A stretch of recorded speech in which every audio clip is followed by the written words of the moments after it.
bad. What was that? Wow. Wow. I blame Nicole.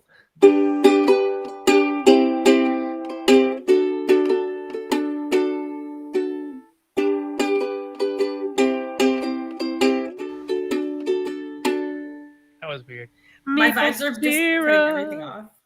Yeah. Again, I blame Nicole. Welcome, y'all, to the Meeple Syrup Show. It is Wednesday, and it is 9 p.m. Eastern Time for myself and for Nicole. But for Kat, it is 6. It is 6. And hey, we're here today with Nicole Amato from Kickstarter, which is great to have her here again. It's been about a year, I think, almost. Maybe a little less. Well, maybe a little less than a year since you've been on. And there's been a lot of changes in Kickstarter. And we decided to have Nicole back to run a masterclass on how Kickstarter can help creators be more creative and really, run a better campaign, and how you can help as a creator, Kickstarter help you. I know that sounds a little bit weird, but it's actually kind of true. It's like, if they don't know what you need, they really can't help you. And it's not just, spamming Nicole with like, hey, help me with this. Hey, help me with this. It's like the idea of what do creators need to do their best, right? And it's a win-win situation. Everybody wins. Not only does the creator have a better campaign, Kickstarter, obviously, they get their percentage, and that's cool from a better campaign. Users who are, maybe buying your game, or sorry, we don't buy. Kickstarter is not a store. Backers. I had to say that out loud. If we back your game, we're having a better experience, right? So it's a win-win-win situation if everybody in the ecosystem, the Kickstarter ecosystem, is able to kind of feed back to the big bosses, Kickstarter. I'm not, Nicole would probably say I am not a big boss, but but Nicole has, you're solid. Nicole has like, what are you going to hide in a box and crawl around? And wait for Emerson to make a game about you? That'd be awesome. Anyway. I've droned on enough. We're here to talk to Nicole, not to me. But hey, Nicole, what's up? Hello, hi everyone. Amy just showed up. Woo! Yeah, and Edward Taylor King is here. George is here. Great people in the chat. Hi, thanks so much for having me. You're both absolutely delightful, and I love spending time with you both. So I'm really happy to be here. So I can just start talking if you want. Yeah, that's good. Do that. We like it when you talk. So hi, I'm Nicole Amato. I'm the Games Outreach Lead at Kickstarter, and basically my job is to help creators. So I help creators. Yes, I look at campaigns. Yes, I help people prep their campaigns. Yes, I help everybody from pre-launch to post-campaign. But I'm also available very often for emotional support and. Trust me, I understand how stressful it can be to run a Kickstarter because I've run my own. And it's definitely been interesting over the last year that I've been working at Kickstarter to see just how different it is to run a Kickstarter now. I remember in 2015 when I ran a Kickstarter, I think we ran ads in one place. It was at Boardgame Geek. We had like a little banner at the top and that was it. And now it's very much you kind of have to run ads. Like I can't go on Facebook or Instagram without seeing ads. And because I back so many board games and buy so many board games, most of my ads are board games. So they definitely know my number. But hi, everybody. So one thing that I will say, which is a thing that my boss says all the time, which is Kickstarter is the fuel and your campaign is the fire. So in order for your campaign to be successful, you kind of need to already have a fire. So you sort of need to have your own audience, which I know is like, I think, some people might think, oh, duh, that's obvious. For other people, a lot of people, I think, bring their game to Kickstarter because they just think that being on Kickstarter will be enough to fund it, and it's not. You have to sort of get that momentum because part of what, it's like a Katamari, if you guys have played Katamari Damacy. Or like rolling up a snowball, you know what I mean? It's like the more, like you really want momentum. So, in that first 48 hours, if you bring a big audience with you and you have a bunch of backers, that gives you a lot of momentum, and the Kickstarter algorithm kicks in, and that's how you sort of get into those different carousels on the front page and on the games page that are like new and trending. And I think there's one that's called like taking off, and people email me all the time and say, hey, how do I get into taking off? And I'm like, great question. You just get enough backers that the algorithm puts you there, because we don't have any control over a lot of those carousels. Which things do you have control over? Well, I personally don't have control over any of them, but the editorial team, we have people that can update there's like each individual department has their own page. So a lot of those carousels are controlled by our like editorial team. There's like, I think the Project We Love one is controlled by our editorial team. And then the front page, there's different parts of the front page that they're able to sort of like plan out. But those are all things that we can request. But there are over 3,000 campaigns live at any given time. So it's like, when I first started, I was sort of like, yes, can I please request everything? And it was funny because the person I was requesting it to, I think he was like on vacation my first week. When he came back, he was like, oh, this is too many. No. And I was like, oops, okay, I found out the threshold. This number is too big. So I've kind of had to like, and like, everything, things have been like evolving, which is great. Even like the way that we do, our own like internal promotional stuff is like ever evolving. So it's pretty exciting. But, one of the things that we do in the games department is we try to like see like how much we can push it, see how, because we have like, I think of all the departments, I think we might have the most live campaigns. I think design and tech is up there, and then comics and publishing just split into two separate departments. But those were, when that was one department, that was also pretty high. But games is like, I mean, there was one time I checked the page and there were like 735 live campaigns, and I was like, oh no, that's a lot of campaigns. So yeah. But I think one of the things I want to talk about today is, a lot of people send me their pages ahead of time and ask me to look at their pages. And one thing that I'm constantly recommending to people is that they should get, previews of their game from content creators, or reviews, or, I know that the word influencer can, be yucky, but I think that influencers can be really important, especially if you have like an RPG, if you can find like an influencer to like run a game of your RPG, or if you can find one to like do a stream of your game while your game is live. I think that's really important. And one of the things that I've been sending to creators is, Colin, is his last name Spanberger? Colin Spanberger. Mm-hmm. He has that incredible spreadsheet for the Tabletop Content Creators Association that has like over 300 content creators on it. And it's a Google spreadsheet, so you can Control F and search whatever you need. Is your game just for kids? Is your game family friendly? Is your game an RPG? Are you looking to not spend any money? Are you looking for like a free preview? Like, you can sort of like search and narrow it down, to your heart's content, or you can just copy every email address on it and send it to everyone, and just remember to put it in the BCC, because if not, that's uncool. But that's one of the things I recommend is what I've found is also, if you guys hear a creepy creaking noise when my door opens, it's because my cat came in. I left it slightly ajar because if not, he will maybe just scratch at the door and cry, and nobody wants to hear that. Yeah, so creepy creak is better than that.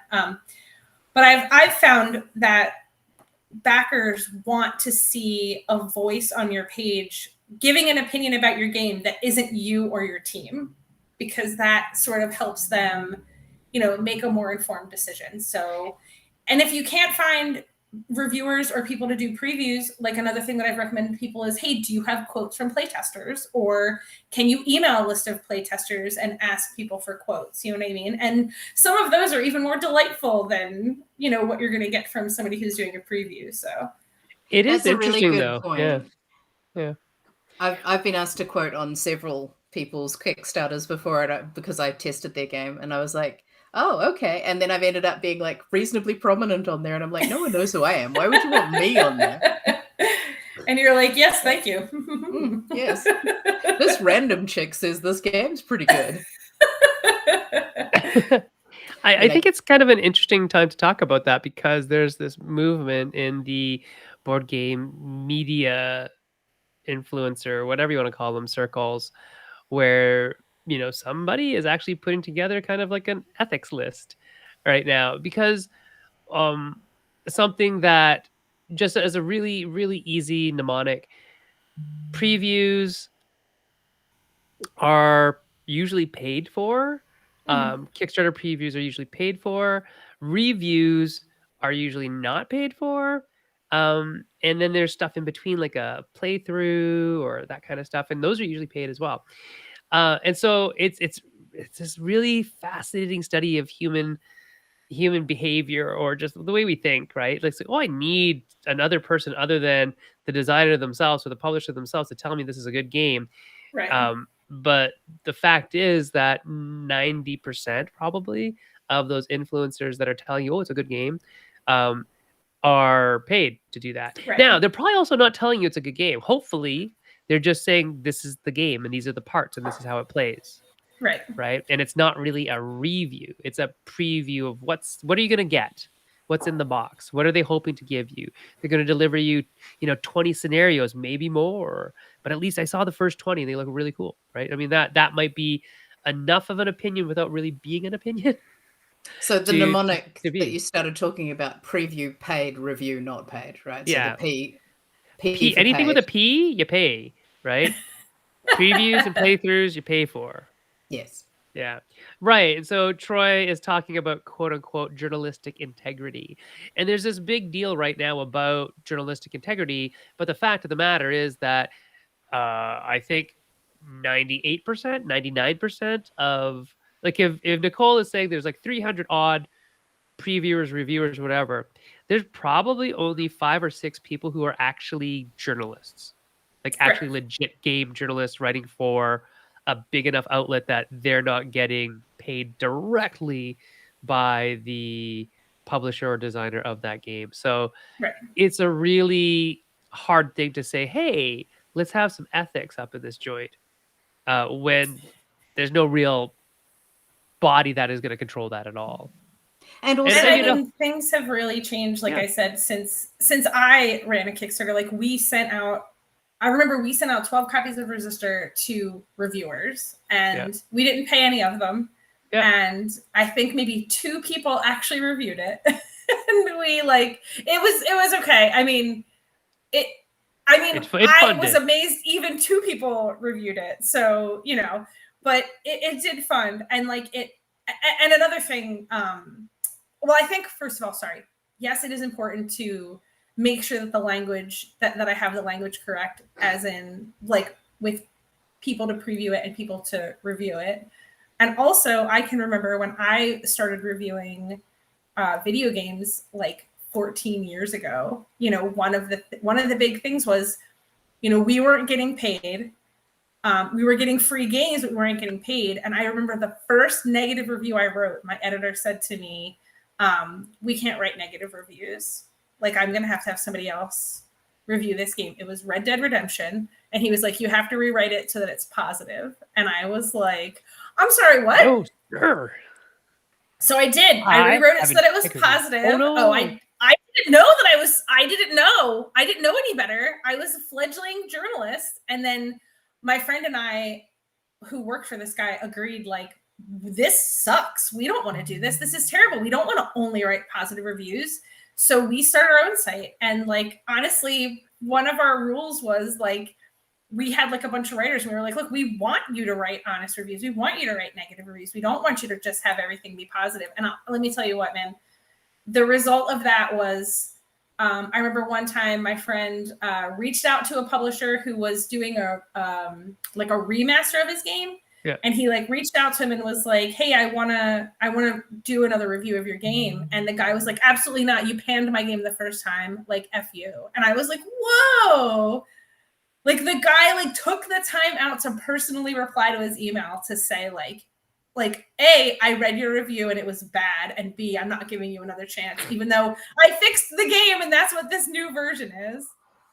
That's really interesting. Jessica Andrus is saying that this topic just came up on Stonemeyer's Tabletop Publishers Contract content creators and did not audiences, watch the that inside yet. scoop. But we'll check it out. I mean, but it's fair because there's been a lot of noise about it recently and several controversies and all of those sorts of things. But realistically, the main thing that we need to be remembering is that everyone who creates things deserves to be paid for it. It's just the ethics of how they receive payment. That's the important bit that we need to be focusing on. Yep, is true. And Jessica says that the takeaway from Jamie's video was that the negative dismissal that happened to you guys isn't a thing in board games as much. That people are willing to take that criticism Also, in a that different happened way. to me like 14 years ago, so Right. it was a much different landscape. When and this you're was in young and video naive. games. Yeah. And you're So clearly young and completely over it now. She is so not. over it. Okay. Well, okay. Sorry I took us on the integrity sidetrack. That's okay. But let's get back to helping Kickstarter help creators. What other things are there that, hey, Nicole, if you could get like a direct pipeline into the brains of every creator that's using Kickstarter, what would you want to know from them? Well, what I want to know from them, well, Yeah. you What said would help something you I'm do your expecting job to. better? Gosh, I guess I want to know. That's a great question. You can come back to it. No. I'd love to see into the minds of people and see like what their vision is for what their like final product is going to look like. Because I think one of the big things that I see a lot of creators doing is they're not just like a lot of their tiers are like, here's the game and a shirt, here's the game and a shirt and a this, here's the game and a shirt. So I think that a lot of the time when I talk to these creators, like there was one creator I talked to recently who was like, oh, I'm going to have, X, Y, and Z as extra stuff that I'm going to, and I was like, and they were like, oh, it's stock I already have.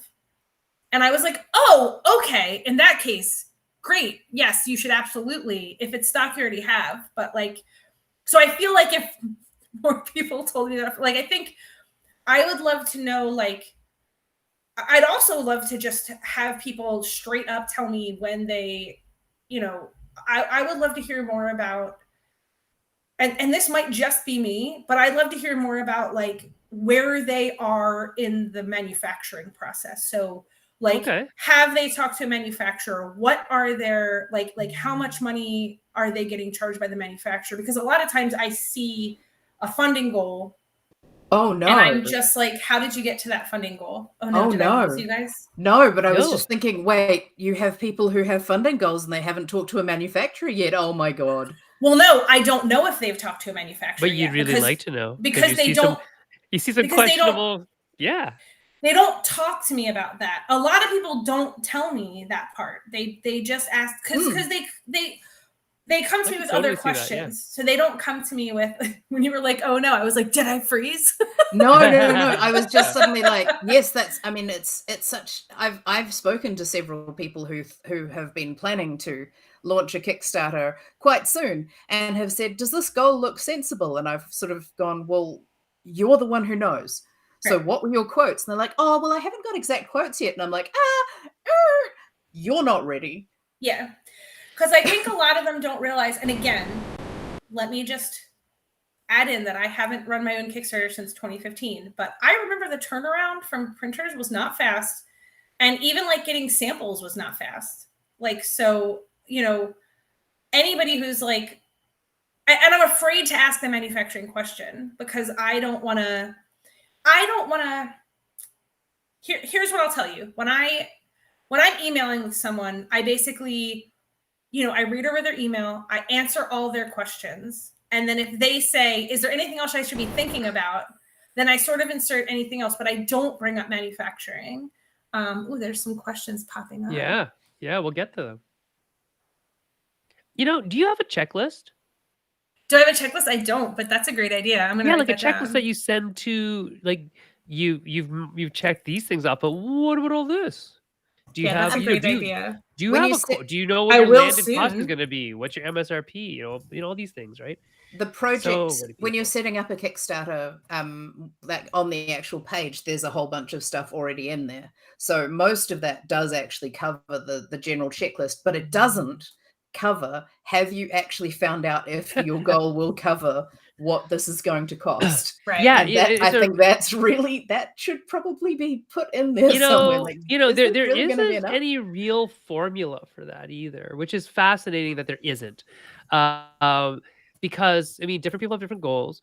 In tabletop, if you want to go into, say, I don't know, retail, you have to have a very different goal than if you just want to print this thing, right? Because your MSRP has to be set at a point where it can actually survive the cuts that you're going to have to take to get it into retail. So there's a whole bunch of interesting like backdoor math that is, I don't think people understand it yet. So well, and I think part of the problem, Kat, is that Kickstarter isn't just for people making board games and RPGs. It's also for people making digital products, designing tech products. So like, no, but just in general, have you actually checked with wherever you're getting this made that you're going to have enough money to pay for it?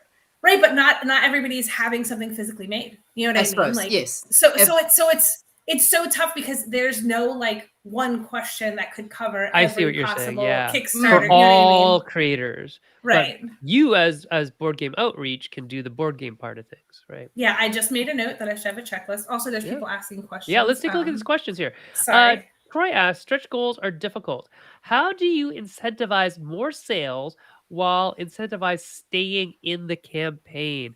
Troy, you're going to have to probably elucidate a little bit more about what you mean by staying in the campaign, but we'll take a guess and we'll get back and we'll see what you mean. So what do you think? Nicole, how do you incentivize more sales while incentivizing staying in the campaign?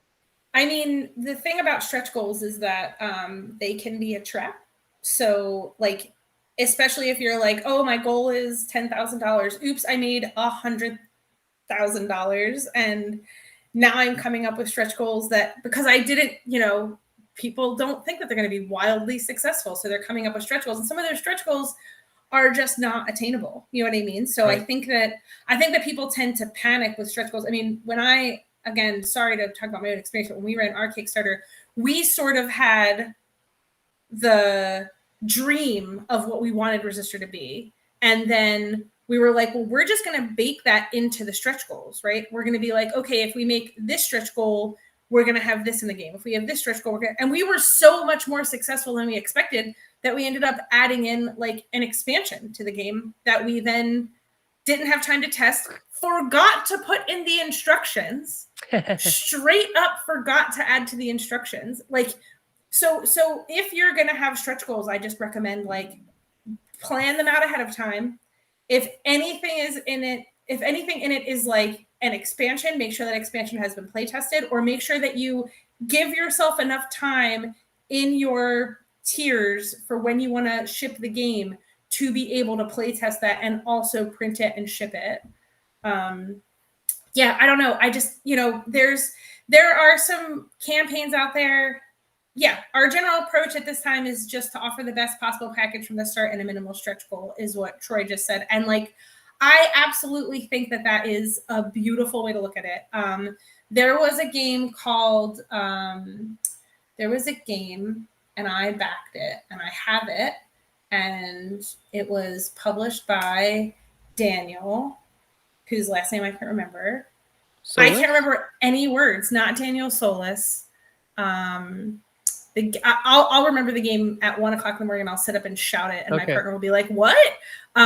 They offered no stretch goals, and they only had one tier.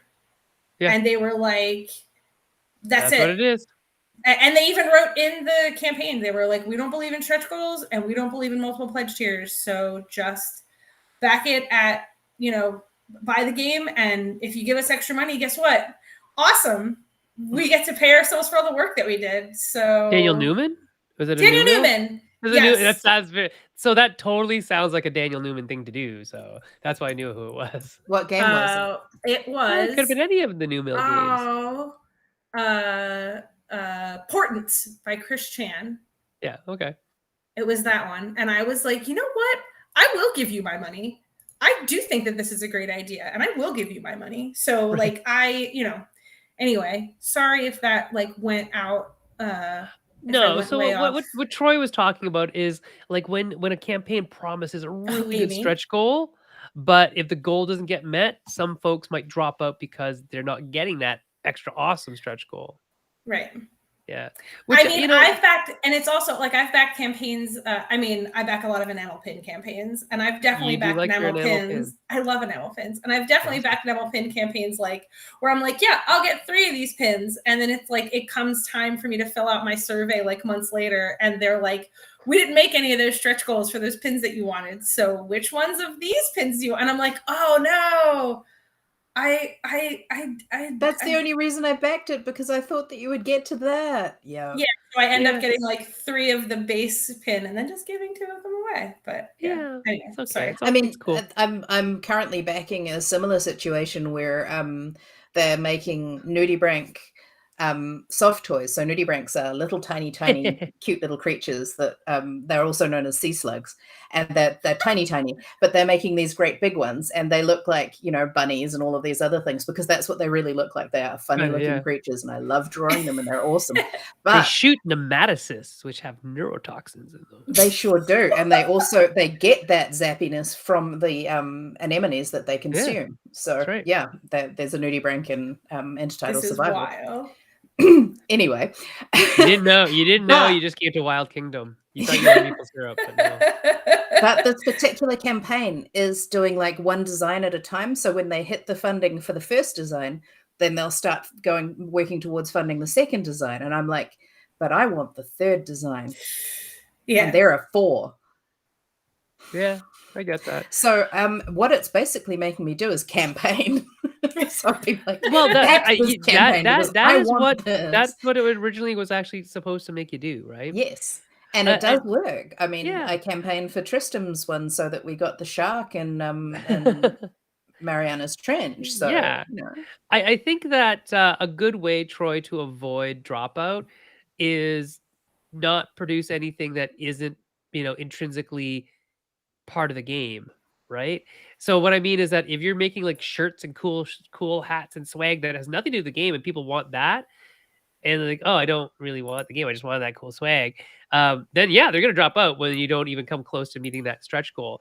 But if they want the game anyway, I mean, chances are they're gonna stay if they don't get that, you know, heat pressed printed meeple versus the regular meeple. That's not a big deal. I don't know. I think add-ons have kind of changed the game. Yeah. They won't. But that, I mean, that's my thing, is that don't change the game by your stretch goals, and I think people will stay in longer. Sorry, by the game I mean the game of Kickstarter. Like I think I'm sorry. I think having the ability to have add-ons, like you back the campaign and then it takes you to an add-ons page. Yes. I think that has like changed the whole vibe. Like now you don't have 100%. To have stretch goals to have screen printed meeples. People can just add them on, and I love that. Honestly, stretch goals should be about improving the game itself, the physical game. Right. Yeah. Those other things, they shouldn't be stretch goals, because they should be add-ons. It doesn't make sense. It makes sense for them to be add-ons. Yes. But having them as stretch goals means that like either you do or you don't get them. And I mean, if I go and I order, say, some food, and someone says, this food is going to be amazing, it's going to have all these extra sauces and toppings and all of these things, but only if everyone in the restaurant orders it, and then everyone in the restaurant doesn't order it, and I just get plain vanilla, I'm like, damn. That'd be funny, though. That'd be a great restaurant. That would suck so much. I would be so mad. I would just be like, no. Oh, I heard the creaky door. My cat. Oh, come on in. Come on, baby. But that's so cute. I mean, I'm someone who always goes for the deluxe package. I'm someone who always wants the extra shiny bits, and I absolutely 100% want the enamel pins. So if you're going to promise me these things, and then you're going to be like, actually, no, no, please don't make those a stretch goal. They did not promise it to you, though. But they have made the game look like it should have that stuff with it. And then if it doesn't have that stuff, they've made the game look less cool than it actually is, because they've shown me all of this and what it could be, and then they haven't actually delivered it. So I'm strongly not in favor of that. Do you remember Lowered Expectations? I do remember that. That was great. Sean Richardson says, I have heard Kickstarter is not accepting board game projects that are in the concept phase and require, or at least strongly suggest, that a working prototype be created prior to the Kickstarter. Is that accurate? I don't know if that's true or not. I don't think that you can. I might be wrong, but I don't think that you are allowed to put a product on Kickstarter that only has concept art. So, like, yeah. I don't think that you can be like, this is what the game will look like once we make it. Like, I think that, you have to have like a picture of an actual product and an actual product, like, well, which I think is also the case in design and tech as well. I think that there has to be, like, if you're selling a physical product, there has to be proof that that physical product exists. Or can be made, right? Or can be made, yeah. So I think that while I guess you do have to have some sort of physical proof that you are making something. I mean, because you could just say, yes, I'm making the Cones of Dunshire or whatever, and then just have like a bunch of like concept art and then just never make that game. You know what I mean? So I think that, you have to have at least some sort of proof that the thing exists. At what stage is this asked for? Because my project is approved and I have not been asked for anything like that. Yeah, I mean, do you have pictures of your game? Not in it's all digital stuff at the moment, and it's gone through. Well, it's not actually an active campaign, but it all went through approval and it was fine. Well, I don't think that's true. I think that there's definitely been some pushback from creators towards that whole idea, and I know some publishers have said, yeah, we this is exactly what it's going to be, the art for the card. I don't know what you expect. Oh, yeah, I don't think you have to have you absolutely don't have to have finalized art. Yeah, I mean, yeah. Yeah, so I think that may have changed it a little bit. So Amy says, first off, Nicole's hair is amazing. And second, she'd like to know who cut your hair. No, she'd like to know your thoughts on Jellup. So I was just talking to Sen and Kat right before this about Jellup. So Jellup is a digital marketing company that people can hire to do ads for them. And Kickstarter has recently announced that they are doing that they have a partnership with them. I have the link open if you want me to send it to one of you. Yeah, I can post it. How do I send it to you? In the host chat. Facebook in chat. The host chat or the host chat. Do you want to use like the special super duper host chat that nobody else gets to? We have a secret chat where we talk about things you don't get to know about. Like the link to something.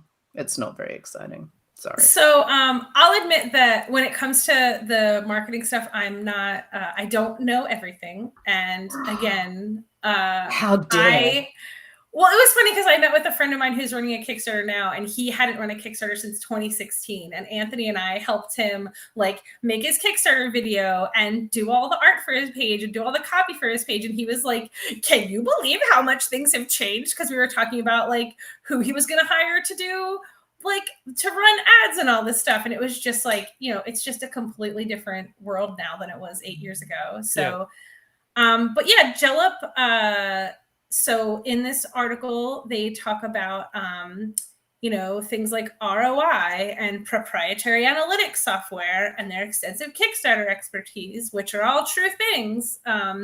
No, but for real. So Jellup's been working with Kickstarter creators for a while, primarily in design and tech, and now they're sort of expanding that into board games. They've helped quite a few successful board games. And I think that, basically with every campaign, they get better and better at helping people sort of do marketing because it sort of, builds on itself. Do they have any case studies from board games specifically? They don't, but I'm happy to look some up for you and share them with you later. Yeah. Because I know I have that answer. We're a Jellup run campaign or affiliated. There you go. Jessica Andrews says, would you consider minis to be a bonus or an improved playing experience as a stretch goal? Kat, what do you think?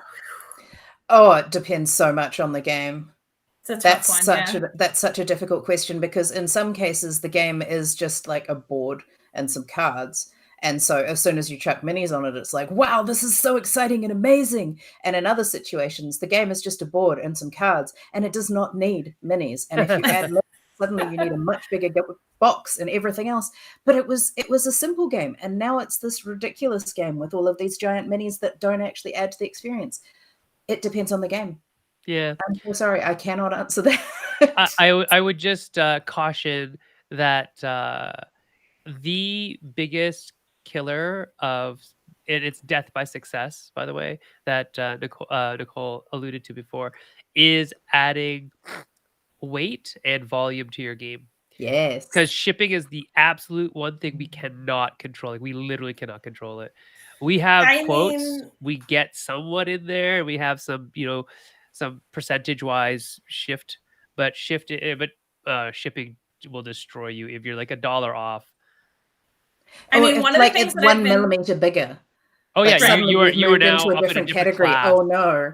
And if you had like 20,000 backers, that's a lot of backers, by the way. But if you had like even like 1,000 backers, now you're off. That's a by normal like number of backers. That's my target number of backers.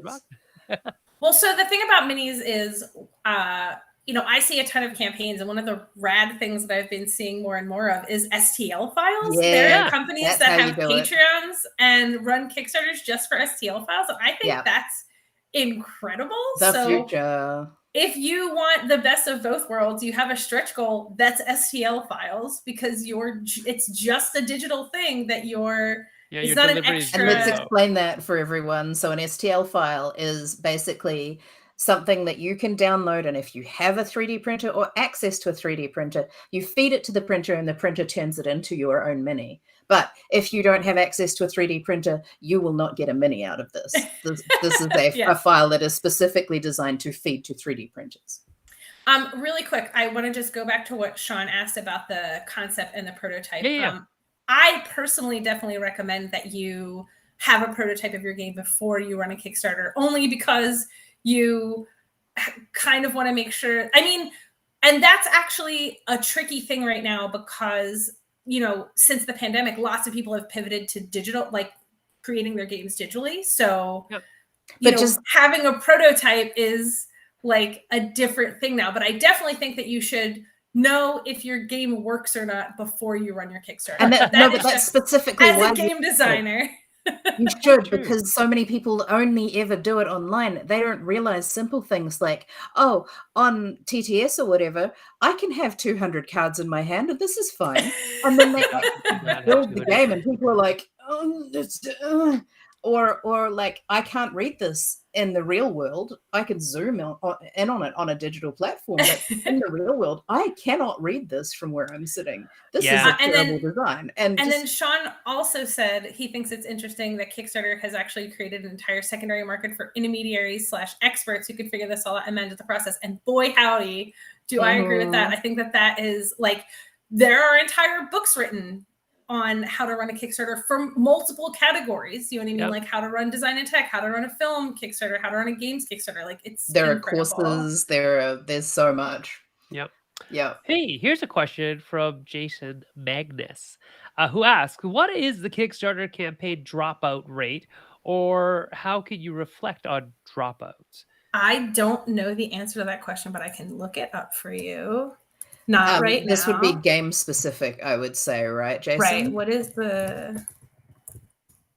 By dropout rate, do you mean people that their pledges get canceled after things have been processed, or do you mean people who canceled during the campaign? Yes. Yeah, Jason, let us know which one Just it is. Both. And if we could get both, that'd be great. Kickstarter dropout. No one else got that. I was just sitting there like, maybe it's just being old now. Hey, Matt Fantastic. Matt Fantastic's here, but he I love you, Matt. I love you. Matt, I saw your question as well, and I will answer you about the tech decks later. But it was right before I went live. I'm sorry. Your sound's off, so you don't know I'm saying this, but I'm saying this. There you go. Well, Evan, why do you feel excluded? I just saw that. Why does Evan feel excluded? to be exclusive? Oh man. Maybe Evan is commenting on one of the channels and he can't see the comments on the other channels. Maybe. I don't know. Evan. Also, Amy, I'm sorry if I didn't completely answer your question about thoughts on Jellup. Oh, yeah. Happy to chat more about that if you wanted more information. Most of the information that I know is in that article that that Sen posted. And then there's another question from, I don't know, George Dreyer. Who's that? Who's that? What's the current trend on campaign lengths? Actually, that was a question somebody asked today. What's the optimal campaign length? And what things about your offering would you consider when deciding, the length of your campaign? Amy's so sweet. So I'm going to answer this from both the point of view of a person who works at Kickstarter and the point of view of someone who's run a Kickstarter. The current trend on campaign lengths is I did talk to our data team and got some information on video game campaigns, but not on board game campaigns. Board game campaigns are pretty generally almost always 30 days, but for whatever reason, tons of video game campaigns are 45 to 60 days. So someone asked me for some data and I got it for them. And it actually showed that campaigns that run for 30 days are more successful. And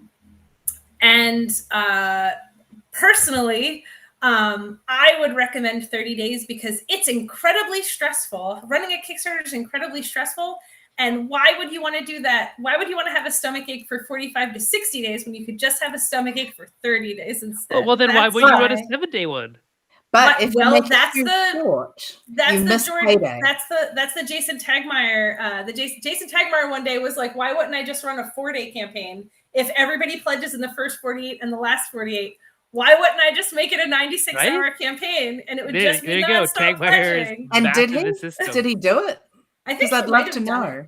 That would be really interesting. His campaigns are always pretty short, I think. They are. Historically Well, been pretty short. 18 cards. What are you going to say about that 18 card game? Well, see, the main reason I've been told 30 days is what you should aim for is because people get paid at different rates. Some people get paid weekly. Some people get paid fortnightly. That's every 2 weeks, Americans. And some people get paid monthly. And if you don't give that full period for a payday to land in it, people can't back. And yes, we can put it in a lot of people. Yeah. Sorry? Oh yeah, I know some people get paid quarterly. Yes, fine. But I mean, I'm sorry. I'm not going to do like a 4-month campaign to make sure that just so I can hit my overlap. No, I'm sorry. No, you need to learn to budget. I'll be paid in Q3.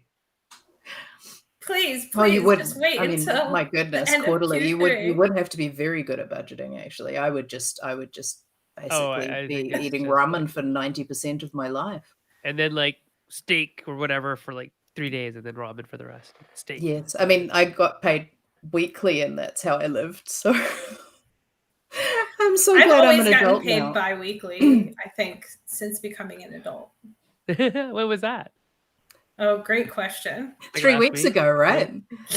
Just happened. Yeah. Well, no, I mean, that's when you got your house. Oh, yeah. People keep telling me, like, oh, welcome to adulthood. And I'm like, listen, I've been an adult for quite some time. This is just because I have the biggest loan of my life doesn't instantly. This is when you feel it. Doesn't mean you were an adult when before. You feel the adult. Just because I'm walking around saying, "Where is that gas smell coming from?" That's how I know that I'm an adult. Because now I own appliances, and I'm not sure where the gas is coming from, and I have 3 toilets.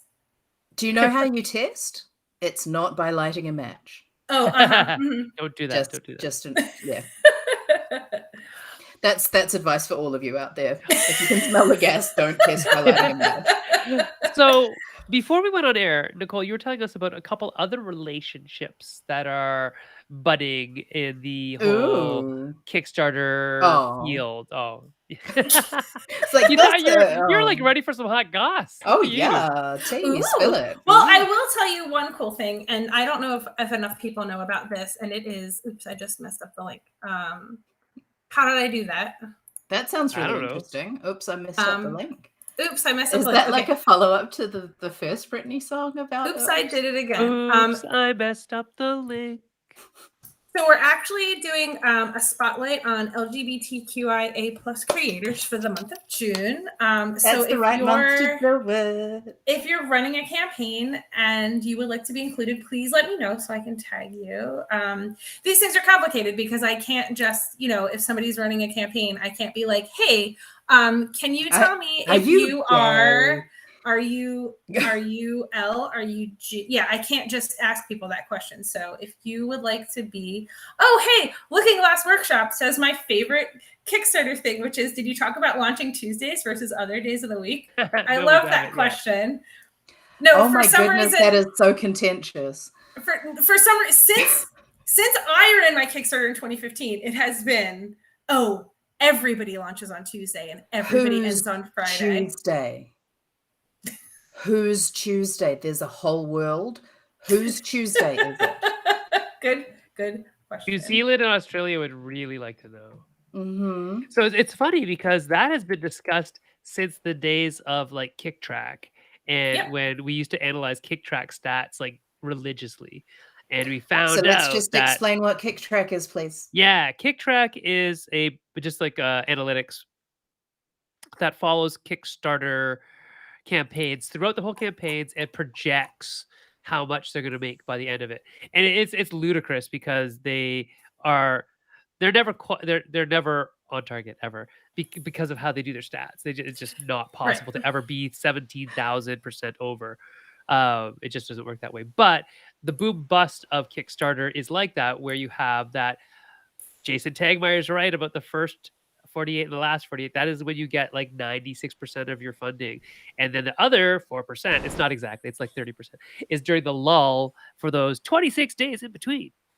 And so KickTrack, did it. Oh, yeah. It just would escalate your stats in the beginning, and then by the end of it all, it would actually, get there. But the stats at the beginning would look like you were going to be like a quasi bazillionaire because of your Kickstarter. And people would take them so seriously. They'd be like, I'm going to make $1 million. I'm like, no, you're not. I promise. But the thing is that's where that Tuesday came from. Get any loans. That is where the Tuesday came from, probably. Okay. Is when a bunch of people did some stats on, KickTrack, because KickTrack had all the stats. They would just pull them off of KickTrack, do the analytics on that, and say, based on these, last 365 days of the year, campaigns that started on Tuesdays tend to be more highly percentage-wise. But I mean, was this like a Tuesday after a long weekend? Was this a Tuesday in a normal week? No, it's a Tuesday in a normal week. Summer? Was this so much more? I've heard, and because of this, I assume that the Tuesday is Tuesday 10 a.m.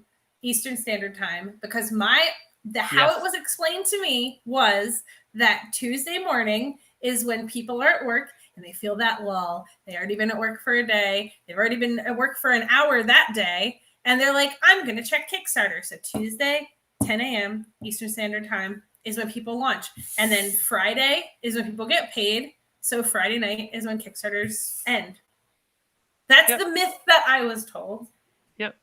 No, I mean, there's all sorts of stuff, right? The last thing that I would do, having spent many years in software development, is end something on a Friday.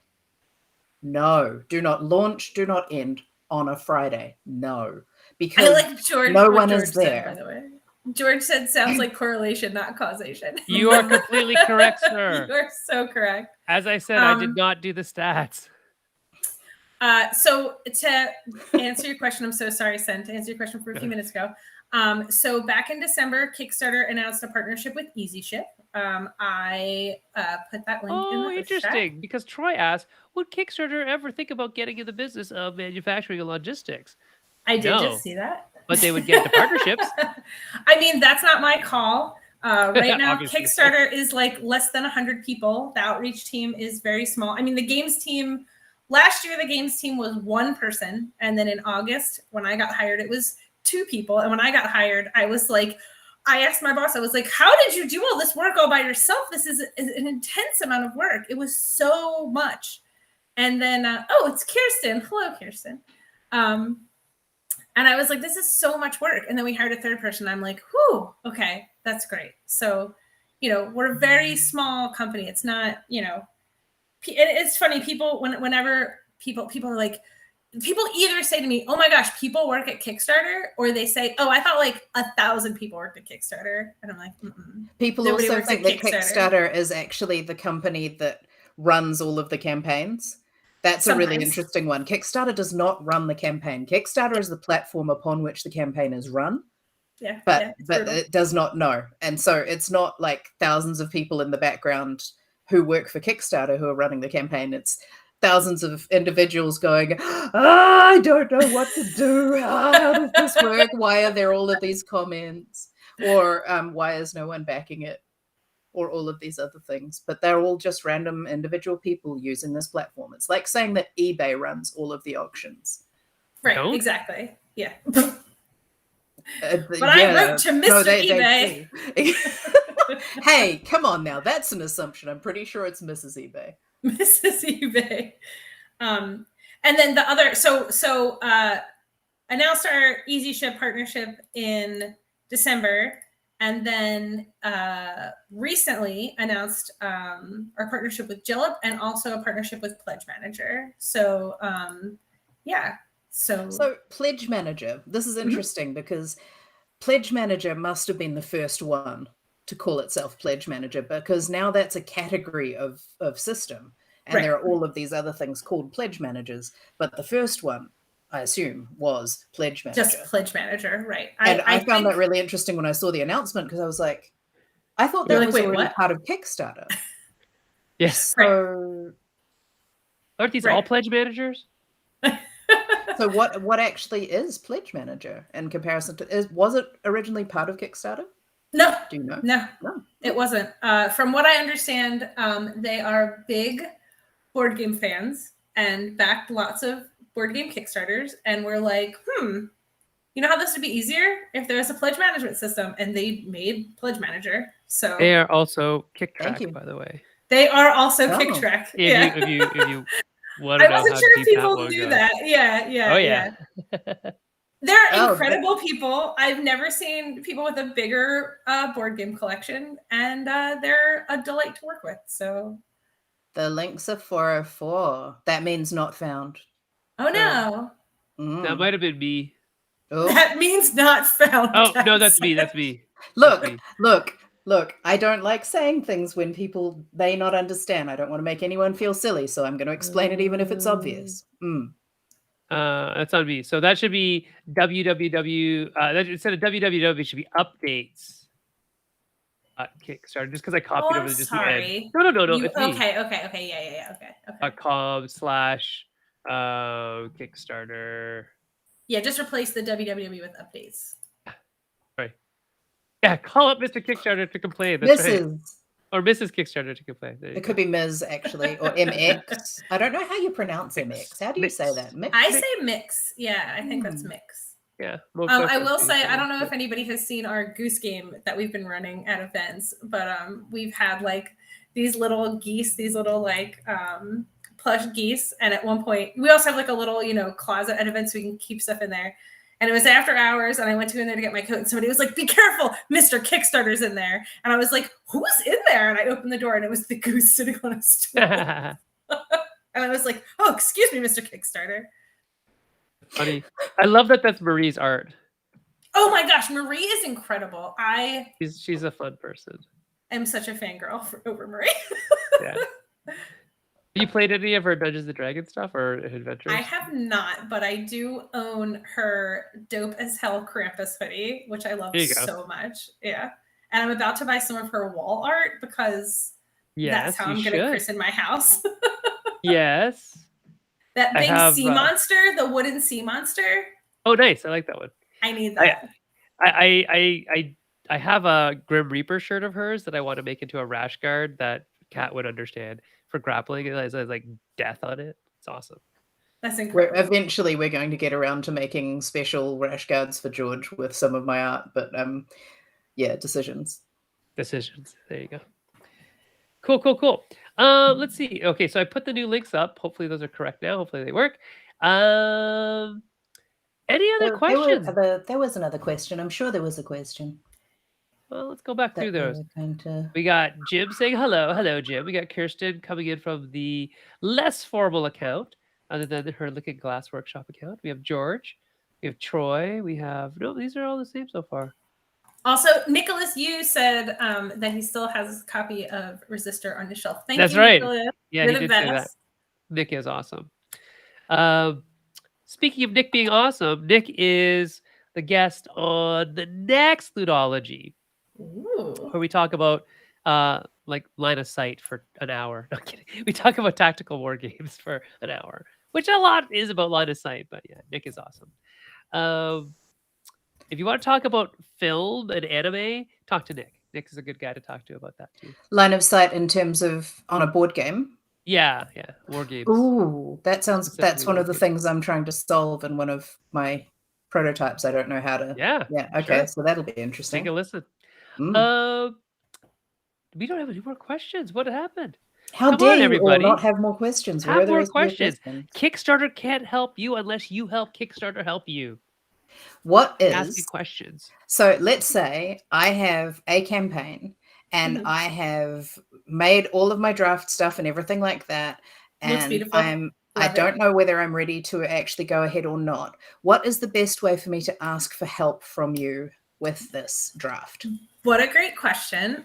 You can write to me at games@kickstarter.com, and that will go to me and the whole games team. And if you send it to games@kickstarter.com, that's the best way to do it, because then we can sort of figure out who can answer your question the Or best. who wants to deal with this? Hot potato. No, I'm just no, absolutely not. I often actually we hired a games coordinator in when was PAX East? March. No, really, that long ago. She started that week, and we had her come to PAX East, and that was her first convention ever, and it was amazing. Anyway. Oh yeah, I met her. Yeah, that's right. Yeah. I can't believe it was March. But what's funny is she's been answering most of the games at Kickstarter.com emails, but I still get them, and I so frequently get them. And I'm like, can I answer this one? Is that okay with you if I answer this one? So, and if you put in the email like, this is for Nicole, or if you put in the subject line like Nicole, like I'll Nicole only. Nicole's eyes only. Specifically for Nicole only. I will tell everybody else, do not. How dare you open that? Don't. That's for me. Or potentially assigned to new staff member. Because that's what you do, right? Oh, it's this person again. Assigned to new person. All right, we got another question. Kirsten asks, do you have recommendations on addressing potential backer concerns in the wake of major recent disappointments? Does it reflect poorly on me to ask which major recent disappointments? I was going to say, that's so diplomatic. So I'm guessing that these may be along the lines of a couple of companies that raised a lot of money, but still it wasn't enough for them to actually complete the Kickstarter pledge in some cases. Sure. Or potentially the people who have been not replying for quite some time and whose companies have folded quietly in the background, taking backers' money with them. Or there are several. Basically I'm seeing a lot of comments saying, oh, I don't trust Kickstarter anymore. Right. Yeah, I've seen a lot of those as well. I mean, I think that the best thing that you could do is one of the common things people do is they have just like a pie chart that's just like, this is how the money is going to get allocated. I think it's actually, correct me if I'm wrong, Kat, because you've been working on a Kickstarter recently. Is that something that you can build in the Kickstarter? Because I know that there's a thing that's like yes, I think that you can actually build it in there. Yeah, like you can like take your goal and you can be like, this is how I'm going to allocate it. Yeah, I think it's called project allocation. That's okay. You can vague post. There have been several. We all know what you're talking about. There's not a day that goes by that there's not some kind of little subtweet sadness, disappointment. Yeah. I mean, I think it's very tough because I think that a lot of the companies that this is happening with are not communicating to backers for lots of reasons. Some of them may be nefarious. Some of them may be like crushed under the weight of the disappointment of what's happened. You know what I mean? And the pandemic was very unkind to a lot of people. As Sen was saying, shipping prices have been, you know, out of our hands, and also like out of control. Just out of control. And so, you know, I think that the best thing that you can do is show the ways that you're going to be held accountable. You know, say, you know, show a pie chart of, Kat, are you in there right now looking to see if you can? Yeah, I'm this is a pre-launch page. Everybody so likes to put a pie chart. Come on. Well, because there is something, if you look at some people. Yeah, I remember seeing some of those. So you can see like the category, like under the main image, you can see the category that they're in. You can see the location that they're in. You can see if they're a project we love. You can see if they're part of forward funds. And you can also see if they've got like their project allocation set up. And that's why I think that it's part of the Kickstarter like itself, because I think that, because you can click on that and it'll take you right to the pie chart. Yeah. Troy, you're right. Self-publishers, some self-publishers do not have any idea what they're in for. They kind of go into it blind, and it's too bad, because there are a lot of other resources they could go to, but some people just don't, and they think it's going to work, and it's remarkable. And there are also a lot of publishers out there. Well, yeah. George has a question. George says, is it a myth? Is it true? 36 hours or never? Is that true for certain type of products or not at all? Gosh, what a complicated question. Well, the first 48. Yeah. I mean, I think, the first 48. I mean, I think that, I think it's not always entirely true. I think if your goal is $100,000 and in the first 48 hours you only make 1,000, you probably aren't going to make it. But I think if your goal is $10,000 and in the first 48 hours you make $5,000, like, I definitely think that there's a great chance that you're going to make it. I think that now more than ever, you know, the first 48 definitely important. That's the audience that you brought. You can kind of see from your conversion rate, you know, because in the dashboard, you can kind of see of the people who are following how many of those converted into backers. And I think, you know, if that number's probably going to go up in the final 48. But I think that, you know, first 48, last 48, people are going to get notified by Kickstarter, and all of that time in the middle, that's kind of on you to push. Like, you got to like we were talking about earlier, like streamers, influencers, advertising pushes, you know, and that's when you're going to see like jumps in the days in the middle. Yeah. And I mean, that's a really good point.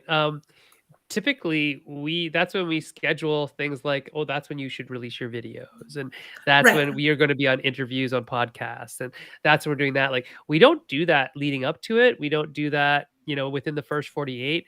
We're hitting that kind of feet to the street type stuff after the first 48 and way before the last 48. Like, it all leads up to that. It's just like, you need something to release, like a piece of content to release, like kind of every day after the first 48. So you need to generate something. Somebody needs to generate something.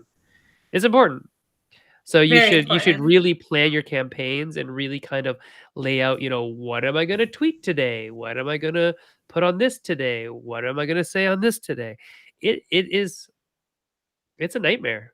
Like, if you're not like somebody who is good at that, it can be pretty tough. So, Jim, I think I remember your campaign. Oh, no, sure. You're right. Yeah.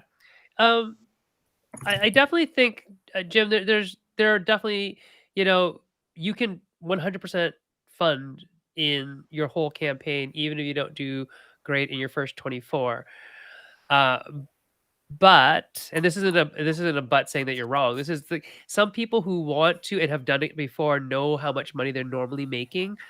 If their first 48 isn't strong, they'll quit and they'll restart, because they know their second 48 is going to be almost exactly the same as their first 48, and that isn't enough, or that isn't where they want it to be. So they might restart. It's also a business decision, because if you're paying for content and things like that to be created as you go, I mean, we just had to cancel a campaign, and one of the things that we were having to do there is cut our losses in terms of, we were going to pay people to do this, we were going to send out things for that, and we just had to go no. Yeah, you look at what you're and making. save that money. And you're going, because well, it no, wasn't- let's do that later when we need to refactor how we're doing Yeah. it. But equally, Reorganize. I've watched a couple of campaigns where at first they did not do that well in the first 48, and they slogged away at it and they got Yeah. there, and that's very Yeah, impressive. my friend, this is her first campaign today, Astrofana. She is an artist, no AI, and it's brilliant.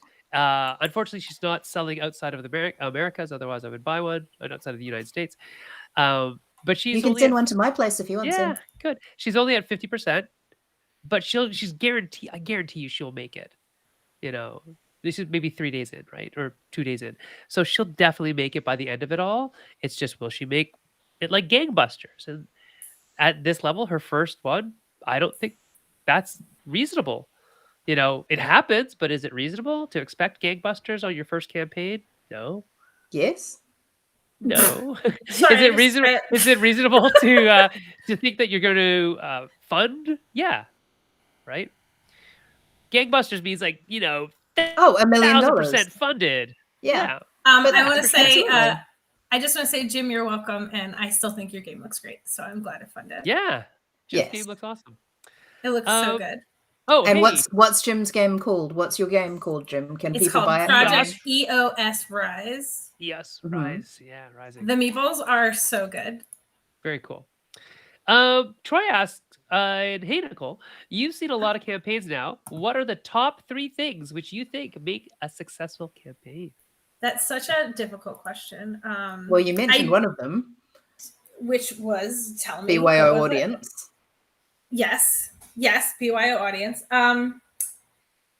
Yeah, I mean, that's tough though, because I've seen campaigns that I saw a campaign recently. They brought in they have 8,000 followers and they still haven't funded. And I'm like, just like shocked that 8,000 on like their preview. Yeah. pre-launch page. Yeah. Yeah. So I was like, oh yeah, they're going to fund no problem day one. Wow, I'm Let's guessing what see. they offered was very different from what their followers expected, because I that should have think- converted. I also just think that there are a lot of campaigns right now. I mean, yesterday my inbox exploded because 7 campaigns I was following all launched at the same time, and I was like, Oh yes, Oh, 'cause it same. was I was Tuesday. like, oh, it's It was Tuesday. Tuesday. Time for campaigns to launch. So There hey, you don't launch on a Tuesday. So, what are the top 3 things which I think make a campaign successful? I think having an audience that believes in your that believes in your project out the gate is important. I think, as I mentioned before, and I don't know if it's like we were talking about correlation and causation. I don't know, you know, but a lot of campaigns that have, you know, even maybe not even reviews and previews, but just like if you look at the Fit to Print campaign, it's like peppered with like quotes from people, and like I just think that really helps people make a decision, because sometimes somebody will be like, I don't know if I like this game, and then they'll just see a comment that they vibe with, and they're like, And someone else has said, that's what "You I'm like looking this for." game." Right. Someone else is like, I heard you like this game. And then one other thing that I think makes a campaign successful, honestly, I think being I hate this, but I think having an honest funding goal helps make campaigns successful. I think if you make your campaign goal artificially low, people are going to know. And, you know, backers are savvy now. Oh, you yeah. know, They they're are. going to know that you need more than $1,000 to make 500 copies of this game that has 60 minis in it. You know what I mean? Yeah. So I think that, you know, and I think that it's going to be better Unless you're for Riot, then you do whatever you want. unless you're Riot, then you can ship that League of Legends board game. What is it called? Mechs versus Minions. Yeah. Ship that for $100. Yeah, I own a copy of that because I was like, I have to buy this because this is ridiculous. It is ridiculous. Here we have a question from Sean. Sean asks, the Easy Ship, collect feature has been wonderful for allowing publishers to collect specific shipping costs after the campaign has ended. As long as creators are upfront about it, I think it's better for everyone.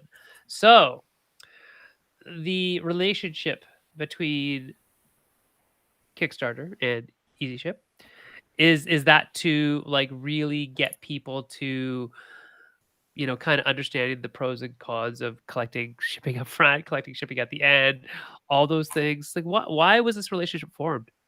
I mean, I think it's to help people with fulfillment, because I think Yeah. that one of the most challenging things for people is fulfillment and 100% shipping and logic, dealing with, logistics, you know, VAT. yeah, I mean, that's all a nightmare. Everything about it is terrible. And so I think that that's where that came from. Because I mean, one of the top questions I got when I started here was about that. Like, people were constantly like, when's Kickstarter going to collect VAT? And I was like, who is VAT? And why do you keep asking me about him? But no, yeah. So I think that that's, you know, really important, because I mean, at the end of the day, we're game designers. Yeah. We're not tax specialists. We're not, you know, we had to make like when I had to make my LLC, I was like, I'm hiring a lawyer. I'm not gonna figure this out on my own. Like, this is ridiculous. So like, at the end of the day, I think the more ways that we can get back to making games, Oh my goodness, yes, please. Yeah. the better. Yeah. Yeah, and so You easy, feel Like, easy I don't- ship, Jellup, etc., etc. They just come as, you can choose whoever you want, but these guys are right here, right? right. Yeah. They're not forced upon anybody, but they're a recommended partner, right? And So- I mean, is there better integration? Sure. Do you have a question? So Jason's saying, how much of a boost might you contemplate during a con like Origins, which is a very interesting question. I'm going to be able to answer that. And would you shortly. open or close with the con was the follow-up. Yeah.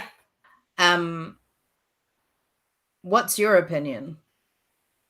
Me or Sen? Yeah, you. You Yes. can ask me anytime.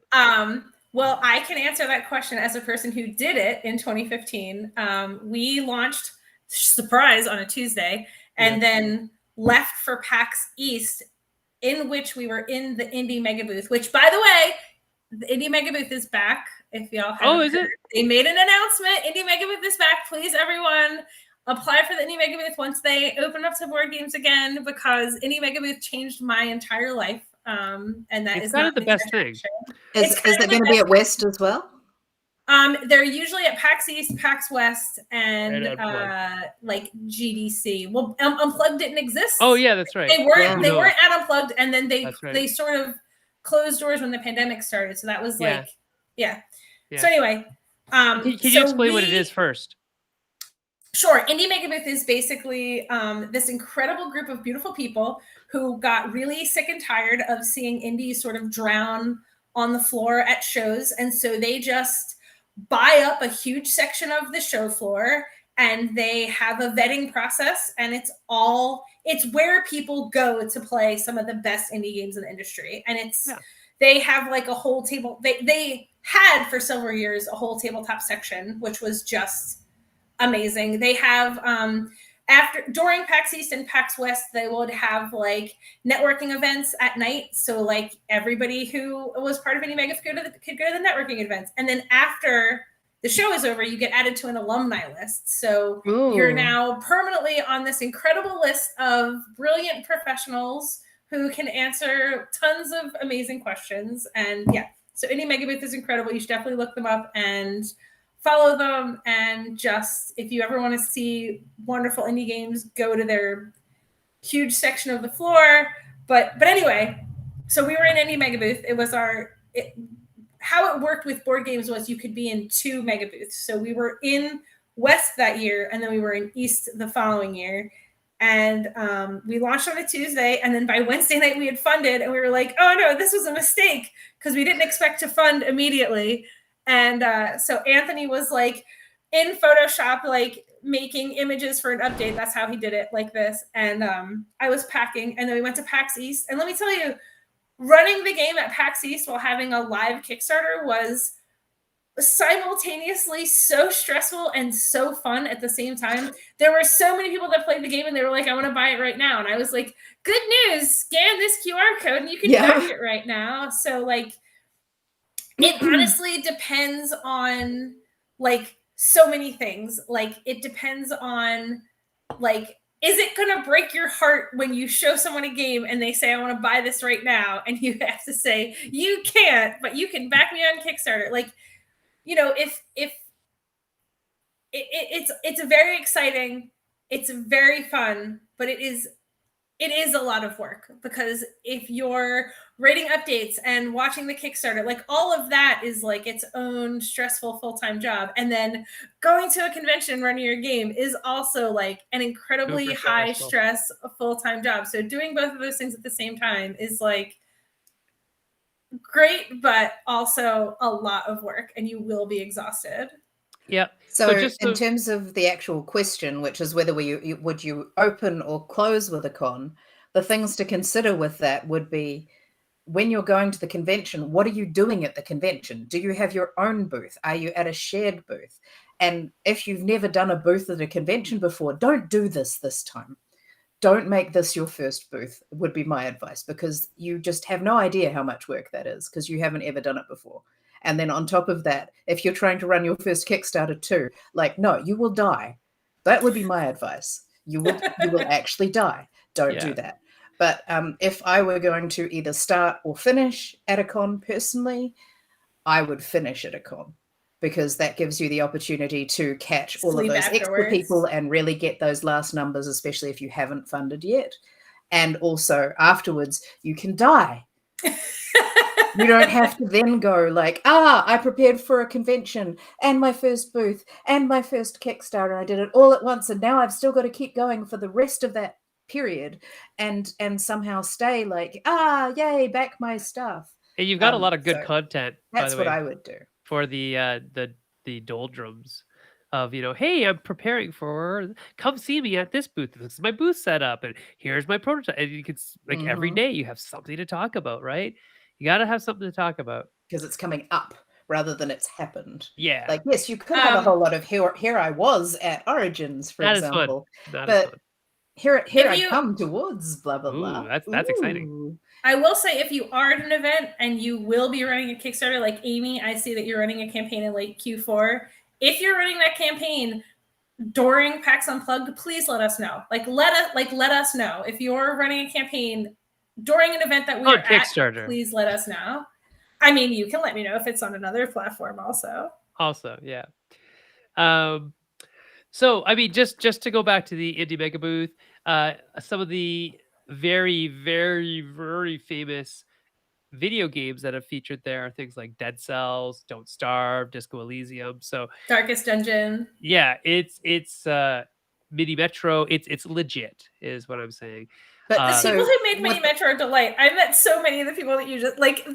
Yeah, everybody, right? All those people are also just so nice. Yeah. Oh, Monster Prob, with all of those big video game things happening, is there actually space as a tabletop person to be seen, or is everyone just going straight past you to the big video game stuff? So at PAX West, there was like a back corner that they had, and it was like the outside line was indie games, and then there was like an inside part that was indie games. And when you first got to the booth, it was the mini booth in front, which is video games that are only like there for like a day or two, so they sort of swap out.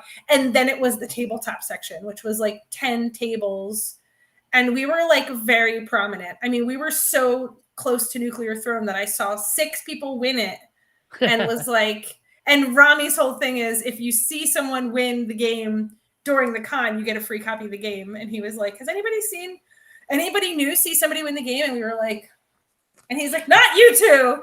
So yeah.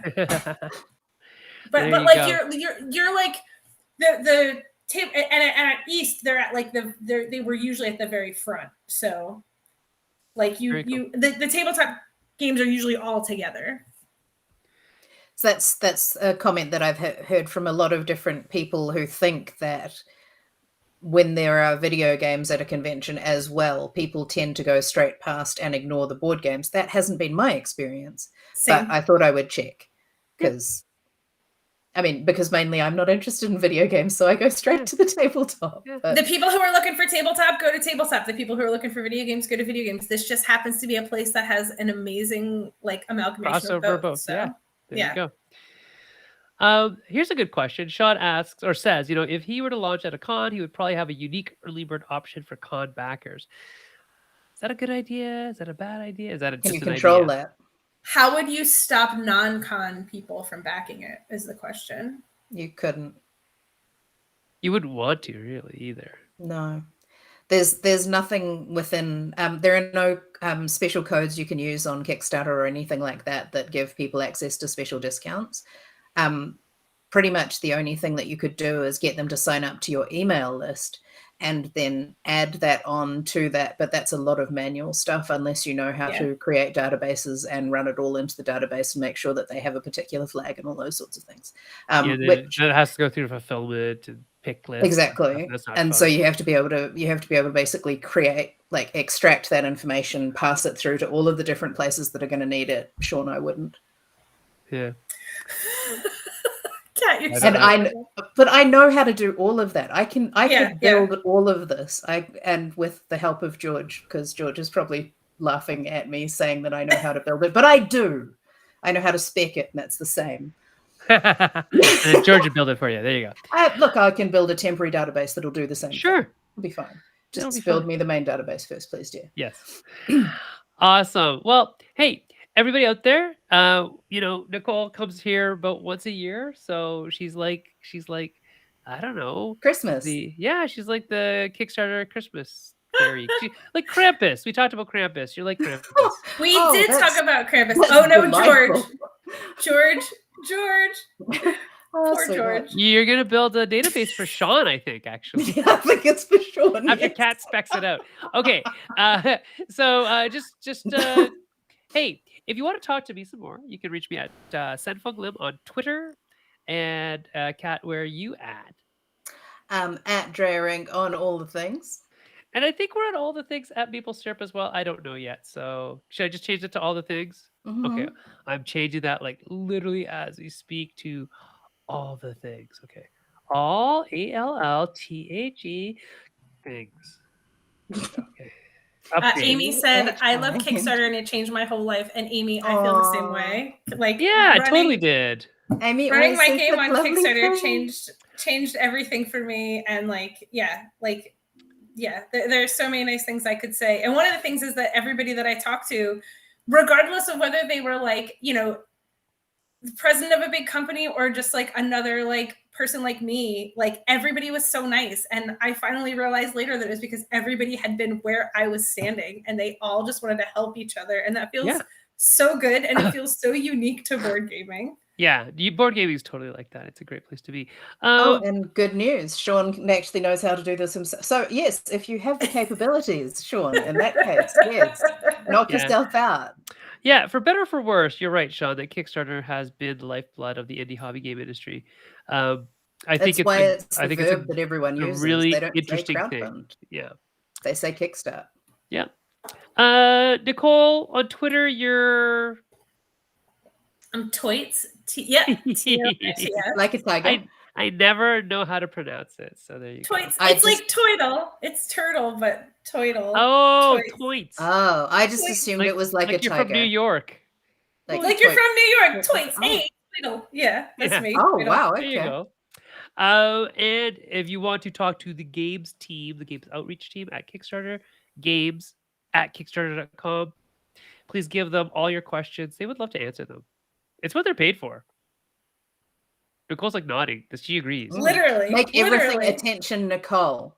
Wow, you can also do that. Nicole. Yeah, you can for do Nicole's that. eyes only. If I get even one email that says for Nicole's eyes only, I'm gonna lose it. It's gonna be so fun. Thank you. Please, everyone, Please do it. Do the thing. But make it a legit question. Make it a legit question. Yeah. Like, who does cut your hair?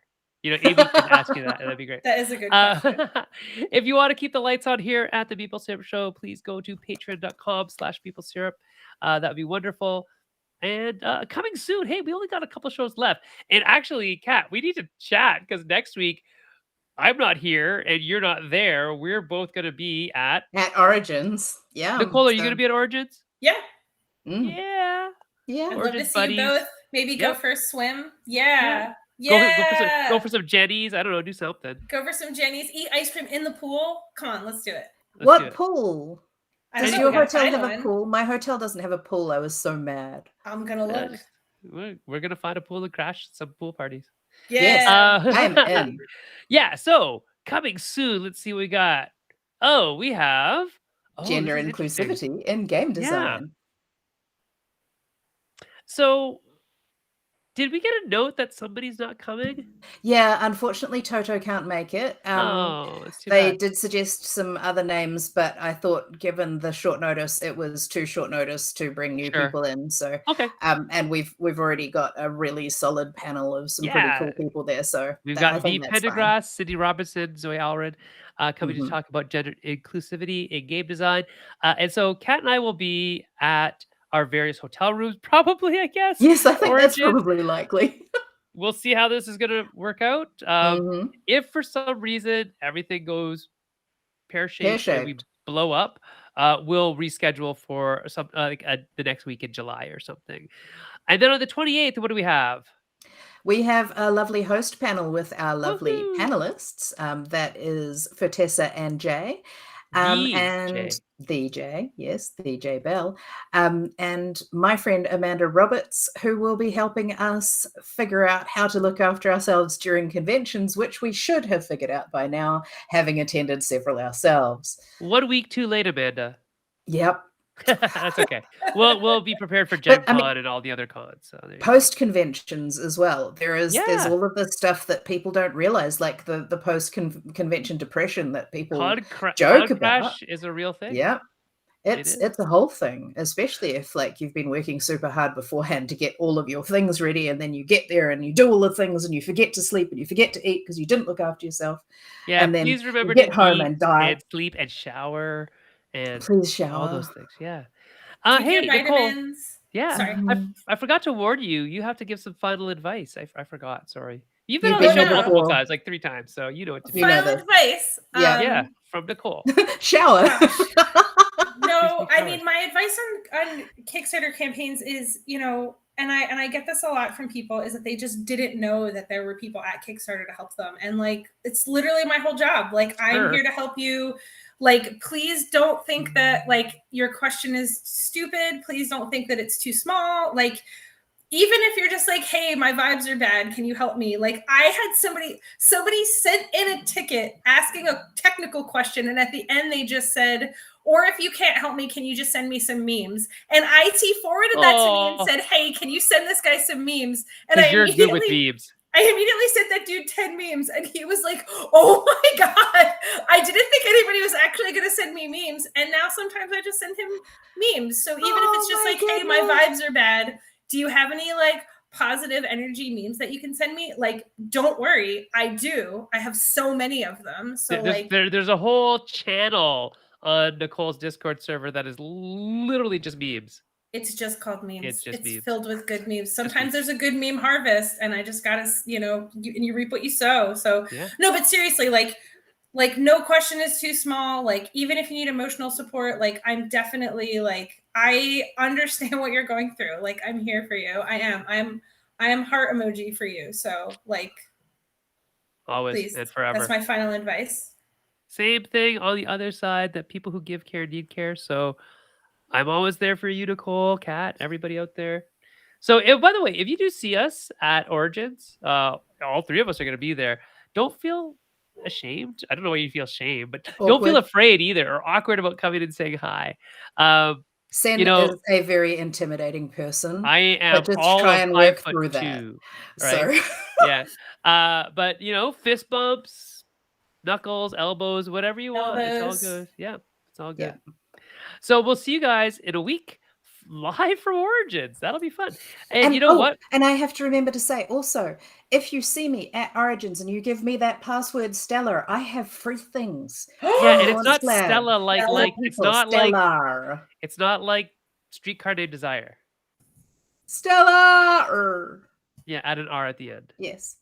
And I have free things, and they're very cool. And hopefully I won't have to take any home in my suitcase, because lots of people will come up to me and give me the password, please. Yeah. I just wrote Stellar password Cat, and tomorrow I'm going to be like, what does that mean? Have a look on my page, because I'll be posting you're going to make a new game called Stellar Cat. Stellar Cat. About some cat that flies through outer space. That would be amazing. I accept. All right, everybody. We will see you in 7 days live from Origins. I'm going to go eat a whole lot of food. That's what I'm going to do when I'm there. The food is amazing. Kat, have you never been, have you? No, but I hear that North Market is where I need to go, and Jenny's for ice cream. We're going to Jenny's. All right. Yeah. We'll see you all later. Good night. Good night. Bye.